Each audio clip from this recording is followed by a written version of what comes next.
petang Pak Argo. Pak Argo, informasi yang telah kami terima bahwa Rizik Syihab telah resmi ditetapkan tersangka atas kasus pornografi terkait dengan chat atau percakapan di media sosial dengan Firza Hussein. Benar demikian Pak, saya konfirmasi ke Anda. Ya, jadi benar ya. Jadi untuk berkaitan dengan gelar perkara, ini adalah sesuai dengan peraturan atau SOP yang kita punya, yaitu peraturan intern kepolisian, bahwa kita setiap akan menetapkan tersangka, kita melakukan gelar perkara. Artinya bahwa di dalam gelar itu ada kita tampilkan alat bukti, barang bukti, keterangan saksi, keterangan tersangka. Kemudian pasal dipersangkakan. Jadi tadi siang penyidik sudah melakukan itu. Dan hasil daripada gelar perkara itu adalah bahwa saksi Habib Rizik ini dinaikkan menjadi tersangka. Ya, demikian Mas Aiman. Pak Argo, artinya polisi meyakini bahwa isi chat tersebut adalah Rizik Syihab dengan Firza Hussein. Artinya bahwa polisi sudah berani untuk menetapkan tersangka ini, berarti polisi sudah mempunyai alat bukti atau barang bukti yang sudah seperti keterangan saksi dan keterangan tersangka. Keterangan saksi ahli. Jadi saksi ahli ini sudah kita lakukan pemeriksaan dari berbagai ahli yang ada kaitannya dengan kasus itu. Kemudian juga ada handphone, ada chattingnya.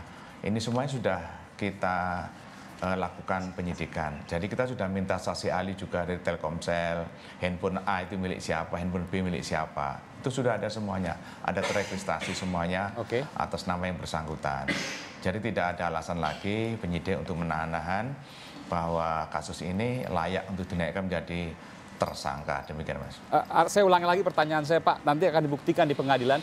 Tapi sementara ini yang polisi dapatkan sehingga polisi berani untuk menetapkan tersangka bahwa isi chat tersebut adalah benar. Menurut polisi sekali lagi nanti akan dibuktikan di pengadilan antara Rizik Syihab dengan Firza Hussein.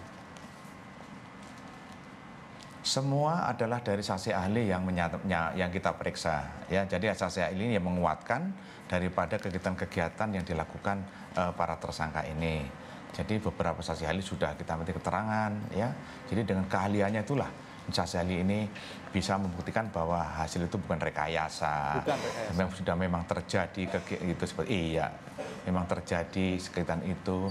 Nah, sehingga polisi dengan dua alat bukti yang cukup bisa meningkatkan status menjadi tersangka. Demikian Mas. Termasuk foto-foto, mohon maaf, yang tidak senonoh yang mengandung muatan pornografi yang ada di dalam chat atau percakapan tersebut, itu adalah foto asli. Ya, saksi ahli menyatakan bahwa itu bukan rekayasa dan itu bisa dibuktikan dengan saksi ahli itu. Dan makanya kita semuanya keterangan-keterangan saksi ahli ini kita kumpulkan, kita BAP, nanti kita gunakan di pengadilan. Demikian Mas. Jeratan apa yang dikenakan kepada Rizik Syihab, Pak Argo? Ya, jadi kita terapkan di pasal 4 ya. Ada pasal 4, kemudian pasal 6, ada pasal 8, kemudian ada pasal 34 di Undang-Undang Pornografi, dan kemudian juga pasal 27 diuntukkan pasal 45 Undang-Undang Nomor 11 tahun 2008 berkaitan dengan ITE. Demikian Mas. Ancaman hukuman maksimalnya? Di atas 5 tahun Mas semuanya udah. Di atas 5 tahun. Sepengetahuan saya kalau di atas 5 tahun maka polisi bisa melakukan penahanan. Dan saat ini Rizik Syihab masih berada di luar negeri. Apakah akan dilakukan pemanggilan paksa terkait ini kemudian dilakukan penahanan? Inilah yang nanti akan dilakukan oleh penyidik. Penyidik nanti masih koordinasi dengan Mabes Polri, terutama dengan Difhumter ya, kemudian dari imigrasi. Nanti akan rapatkan di situ. Nanti hasilnya seperti apa? Langkah-langkah inilah yang akan dilakukan penyidik agar kasus ini segera dapat kita selesaikan. Demikian Mas. Sebelum dilakukan red notice atau pemanggilan paksa, katakanlah seperti itu oleh polisi melalui Interpol, tentu ada komunikasi yang disampaikan polisi kepada kuasa hukum, penasihat hukum, atau bahkan Rizik Syihab sendiri. Apa upaya yang dilakukan saat ini dilakukan polisi untuk memanggil kembali Rizik Syihab ke Indonesia untuk kemudian dimintai keterangan dan diperiksa terkait dengan kasus ini? Sejauh ini seperti apa Pak Argo? Dari kemarin sudah saya sampaikan bahwa kita tetap berupaya untuk kooperatif, kita sampaikan untuk segera pulang ke Indonesia ya. Apa yang disampaikan Pak Argo, boleh kami di-share? Ke siapa itu disampaikan dan bagaimana kemudian editorialnya, redaksinya? Jadi intinya bahwa kita kan juga berharap bahwa untuk karena sudah mengetahui adanya kegiatan atau penyidikan ini, yang bersangkutan agar segera pulang ke Indonesia. Kita juga pernah berhubungan dengan pengacara bagaimana biar segera pulang ke Indonesia. Jadi kita akan bisa segera tahu kasus ini apakah benar atau tidak terjadi. Ya demikian Mas itu. Ada batas waktu tertentu polisi menunggu sampai kemudian Rizik Syihab kembali ke Indonesia, ataukah ada step-step atau langkah-langkah yang akan diambil polisi ketika itu kemudian tidak diindahkan oleh Rizik Syihab? Tentunya nanti kita lakukan dulu setelah kita menetapkan tersangka, kita mengeluarkan surat perintah penangkapan. Ya. Nanti setelah itu baru nanti kita akan mengeluarkan daftar pencarian orang. Ya.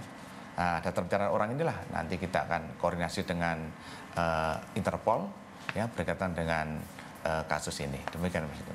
Pak Argo, terakhir saya tanya pada Anda, kasus ini kan bukan hanya antara Rizik Syihab dan Firza Husein, ada juga penyebar yang kemudian harus dimintai pertanggungjawaban. Apakah penyebar video tersebut juga akan dicari oleh polisi?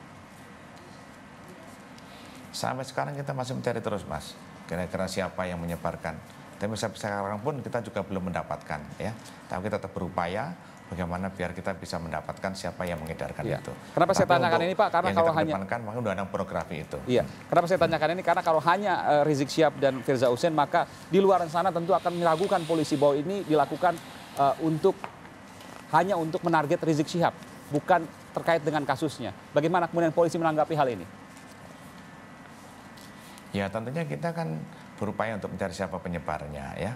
Yang terpenting bahwa polisi secara personal karena ada laporan, kemudian kita lakukan penyelidikan, lakukan penyidikan, dan kita menetapkan tersangka. Jadi step by stepnya sudah kita lalui sesuai dengan SOP yang kita punya, yang polisi punya. Demikian Mas Aiman. Baik, kita tunggu nanti langkah selanjutnya Pak. Bagaimana termasuk juga untuk mengejar siapa yang menyebarkan video yang bermuatan pornografi itu. Terima kasih Pak Komisaris Besar Polisi Argo Yuwono, Kepala Bidang Humas Polda Metro Jaya.